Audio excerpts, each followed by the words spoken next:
Hi, my name is Colleen Kivy and I'll be discussing my field experience. I was placed in a third grade classroom at Longfellow Elementary School, and I found out Great Falls is considered the third largest city in Montana, but there's indications that the population is decreasing. The other component I wanted to talk about in terms of community is the location of Longfellow School. There is a low-income housing development close to the school, and the families that live there go to Longfellow School, as well as families from the campus, which is a center that was built for homeless families. So the bus goes there and picks those students up and brings them to the school. And what's interesting about the school currently is the school Longfellow, the original Longfellow, has been torn down. Students and staff last winter moved out of that building into another or different school building not too far from Longfellow School, but it's called Roosevelt. So they are actually being housed in Roosevelt School. The students that were in Roosevelt moved into a new school that was built a couple of years ago. So currently Longfellow School it looks like the new building will be ready for school teachers and staff next fall, in the fall of 2020. So what was interesting is students are not usually bused to Longfellow because they live fairly close and there's a condensed, or there are a lot of students in the area. So technically students don't need to be bused, but at Roosevelt, students are bused.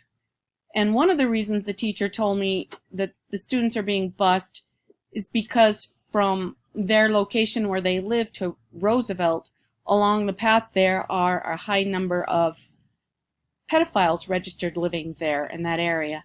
So they bus students, as well as a lot of the families do not have transportation. And so they need the bus to make sure their child gets to school. And Longfellow is considered a Title I school. It is in a building that was built in 1928. There is no elevator, and technology is kind of sketchy. I asked the school administrator what percentage of students were eligible for free and or reduced lunch, and she said 100%. She also said there were 280 students in the building, but that tends to change because of transitory families moving, coming in. And while I was there, just in the 14 days, 3 new students were added to my teacher's classroom. 2 of them were from previously had gone to school there but moved and now are back. So there are 21 students in her classroom, 11 girls and 10 boys. There are 4 students on IEPs, but a high number of her students go to groups like RTI groups where they're working with instructional coaches, and they each have access. They share with the other third grade classroom, but they each have access to Chromebooks, and they utilize those a lot in the afternoon. The students sit in desks in rows, and the teacher did tell me when they move that will be different. It won't be that way. They're going to have different kinds of seating. And the teacher I watched has been teaching for 25 years. Approximately 21 of those years she's been at Longfellow School.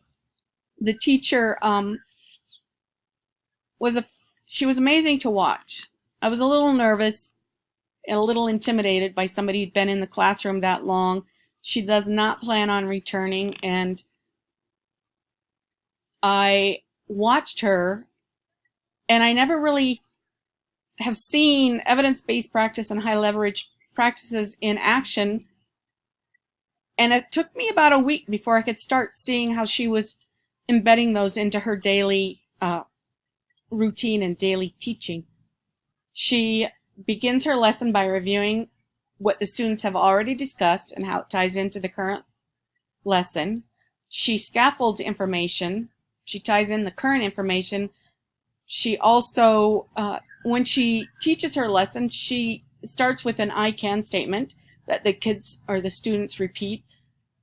By the end of this lesson, I can use a ruler and measure a line segment, as an example. She is always introducing vocabulary. She writes it on the board. For instance, if she's going to be reading a story, she'll put the vocabulary on the board, go over it the day before she reads the story, and then she brings that back into the story on the day that she's reading it. So my unit that I taught for a week was in math, which was kind of scary, but my unit was Unit 3, part of Unit 3, which was measurement, liquid volumes, and weights. I did my pre-assessment using the review test in the back of the unit. I modified it. I just plugged in questions that I knew I would be going over.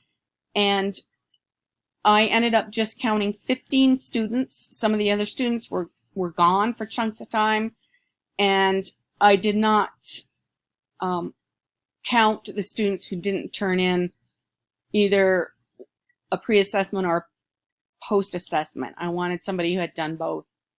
So there were 15 students, 13 scored in the pre-instructional subgroup, and 2 scored 60%, right on the edge of the instructional subgroup. So the first lesson I did was on units of length. So I had them measure. I introduced terms inch, half inch, and quarter inch, line segments, and line plots. They used the ruler to find specific measurements, and then they measured lines on homework paper. After each of my lessons, I handed out a homework page and also a remembering page. The remembering focused on different activities they'd already done up until this time, whereas the homework page just focused on the information that was taught for that day. To be honest, I did not do a lot of differentiation between groups because so many of my students were in the pre-instructional subgroup and right on the edge of the instructional subgroup. When I talked to the teacher about that, she said that Longfellow students are behind in terms of concept development skills. She gave me a number of reasons why that could be. And for instance, some of those might be having a consistent schedule at home, not being made to come to school every day. There's a high number of absenteeism at Longfellow. There are students who their needs aren't being met at home, and so it makes it hard for them to study at school. There are a number of reasons, but I was just surprised at the number of students that fell in the pre-instructional subgroup. Which kind of brings me to one of the questions that I had with her was, what do you do with those students who just don't get it? And she said I will always have students that don't get it, but that I need to keep moving on, which I struggle with. So with the first one on the rulers, what we noticed was students were not being able to pick up the information.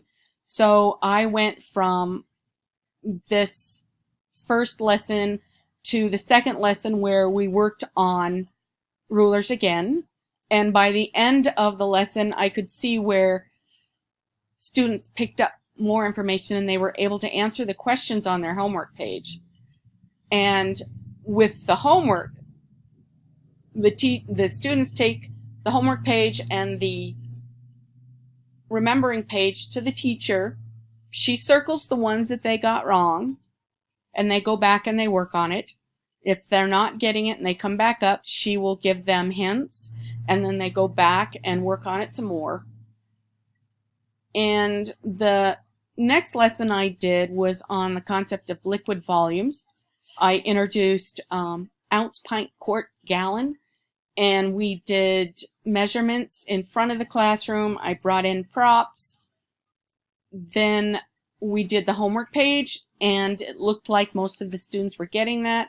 So the next day, I introduced the metric terms for liquid volume, and we compared those with the volumes in the customary terms or customary language. It was very interesting. I had fun with these lessons, and I think the kids did too. Part of what I did was we split up into small groups. We did work on whiteboards. I had kids come up and measure water. So it was kind of fun. I think they liked it. The last lesson I taught was on mass, and we talked about weights in both customary and metric units. The children didn't seem to be quite as invested in this information as they were with the liquid volume, but it was still kind of fun. I had things that I show them props to kind of tie in what they were looking at in terms of weight. For instance, a paper clip might be the same or close to a gram, whereas their tennis shoe would be a kilogram, and a pound of beans versus a small slice of cheese being an ounce. So it was nice to tie in those concrete images with the lesson. We did do the remembering and the homework papers, and students were able to answer those questions, and so we finished that unit, and I gave them a post-assessment test. So the overall class mean was 77% as opposed to the pre-assessment, which was 25%. I was pleasantly surprised at the number of students that went from 0 to the lowest one went from 0 to 20%, where others went from 20% to 100%. I had a high number of students that got 100% on their post-test. So for me, it felt affirming in terms that they were able to understand the information and apply it to questions. They do a lot of story problems. It was an interesting experience. In terms of reflection and professional development, with instruction that worked best, I think it was helpful for kids to do hands-on things with props, whiteboards, to work together in small groups. I know standing in front of the room and lecturing wasn't as effective. I needed to have more student engagement. I struggled with trying to meet the needs of students who were on IEPs, and when I talked with the teacher about that, she said that they get help when they go to their groups. She passes out the information and has students look at it, but she does not require them to do the work and turn it in. I sort of felt in some ways that I wasn't helpful with those students. I want to be able to teach this lesson again somewhere down the road. I tried to use props to give them a hands-on opportunity, did group work. I used explicit instruction. I scaffolded information. I tried to create clear lesson plans. Practice. I allowed students to practice, time to practice the new concepts. I always started the lesson with something that the teacher did. By the end of today's lesson, you will be able to, and then stated what they would be able to do. I want to be able to learn more. I know that they don't just throw you into a classroom, that there's a lot of coaching, and I look forward to that. I also realize that I need to bone up on the information. I just taught math. I can't imagine doing the other components too, because it's information I haven't used in so long, because I currently am a Head Start teacher and preschoolers just aren't there.